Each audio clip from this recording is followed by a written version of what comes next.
Ryan has been talking about this movie for a really long time, so it doesn't feel like there was a before or after. It's something that he's been talking about forever, and at some point he just started talking about it a little bit more. I thought I had a sense of what the film was going to be about, but it really surprised me. It just took my breath away. It was exciting because it just was different. It was very different from anything we'd done with Ryan in the past, and also just different from other movies that we work on in general. And so I was excited by that idea that we were going down a period piece set in the South in the 30s. That film is made historically accurate, from that time period in that area in 1932. And the Chinese population and the black and the white population, he brings a lot to the film. And it's not just a horror movie, and it's not just a musical. It really brings people together. It's amazing to be a part of something like that. Ludwig and Ryan have like such a bond, and it's written with music in mind. First and foremost, just surprised that it was a movie about a guitar player. I can count on one hand how many movies about music I've seen, and how important they've been, and how rare they are. And given an opportunity to work on one of those is, I feel like, once in a lifetime. The guitar is so important in the film, so we knew that we needed something really cool, beautiful looking. And the other thing that was very important is also that we find the right people to work with on these songs, find the right people to write those songs, and the right people to perform them.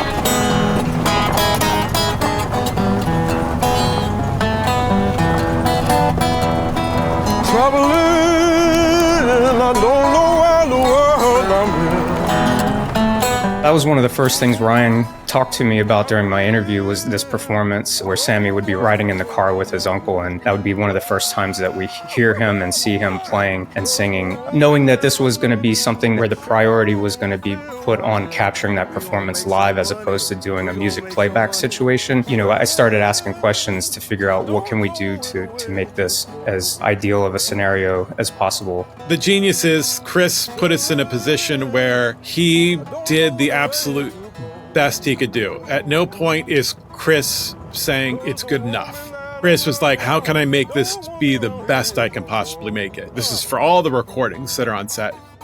I believe that was the first day of the shoot, and we were all like nervous, and Sammy was super nervous, and like we were testing out all the technical side of it, like the microphones in the car, hiding microphones under the seat. Stack would be driving a Model T Ford with the convertible top, and the top was down. The road was gravelly, the car was going too fast. All these factors are working against us, which was probably one of the most difficult shoot days of the entire project for us. With Ryan, he encouraged us to take chances with things. Let's find out what the breaking point is. And then that's when we know we've gone too far. And it just proved that if we can record this live, everything can be recorded live. The juke is a character itself. It started out as this empty old mill. There's nothing in it. And so as the people show up, the crowds just become a little bit more thicker. And so the whole idea was that throughout the night, the level of the party and the life increased. There's a lot of Foley. There's a lot of dancing. There's a lot of perspective cuts that were challenged. So there was a lot of work in terms of not just staying out of the way of music, but also just what is going on in the juke. There's all the dancing and stomping and stuff that happens. And he went and made all these sounds from recordings that were done actually there. And so of the people moving and dancing and stomping up and down, and then he and Felipe worked together to make sure that everything was in sync. Because Ludwig's concern was he wanted the music to be the driving force. But it got weird if you didn't have actual people dancing.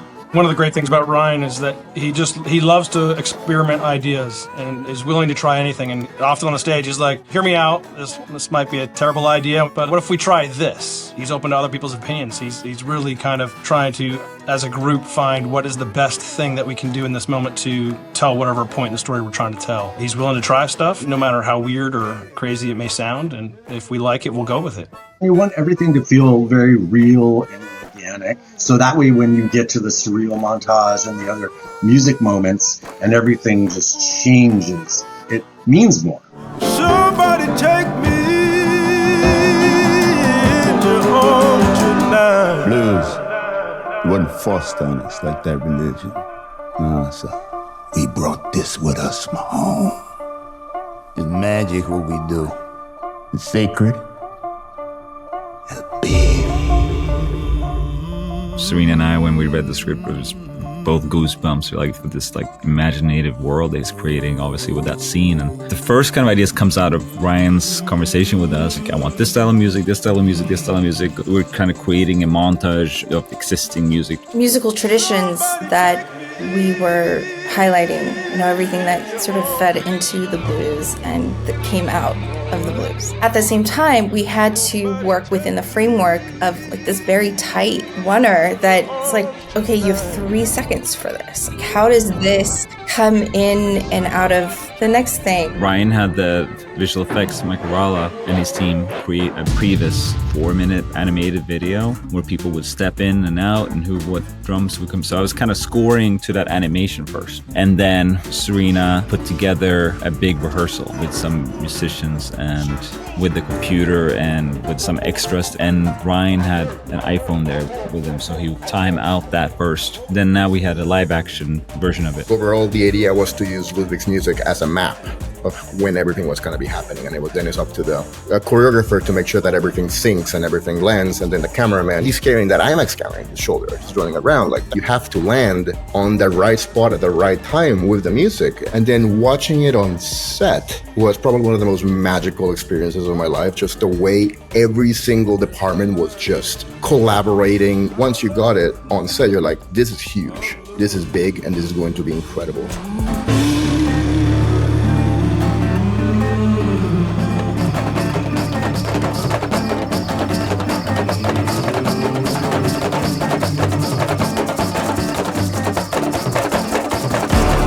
And then, on post, our job was just to elevate that to like the next level. We broke every single rule of mixing on that sequence just to like make it feel even more special. We have things coming in and out, guitars flying around your head in circles, things moving backwards and forwards and up and down. You can only really do that because we got the one long shot.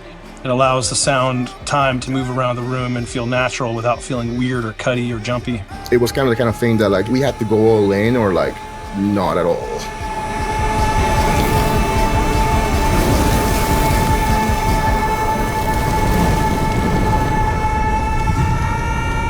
What's so special is that it's one of the most beautiful musical experiences ever portrayed in film. And it's also an experience that's created for everybody. No one can just look at that and not just being immediately in love with that scene. I'm sure while he was writing it, inspired and excited to like actually work on this, not just with me, but with Serena, with everyone else, creating something like this together. It really felt like family love. We are very lucky to work with someone like Ryan and everyone he surrounds himself with, because his movies have an impact on society on some level. And you forget that when you go see it in a theater with a live audience, how fun it is. It's a nice reward for all the hard work everyone puts in to see that your product is being enjoyed. I'm just very proud of the cast and grateful to Warner Brothers for how much they supported us through this process. Like, working with their music department was just such a dream. They were incredibly supportive, just understood what we were trying to do and just carried us the whole way. The wisdom that he just takes and brings to every film is, it's kind of amazing. It's exciting to be a part of that, and I feel lucky to be a part of his team. He makes important films. There's so many people he represents just in Sinners alone. I mean, it's amazing.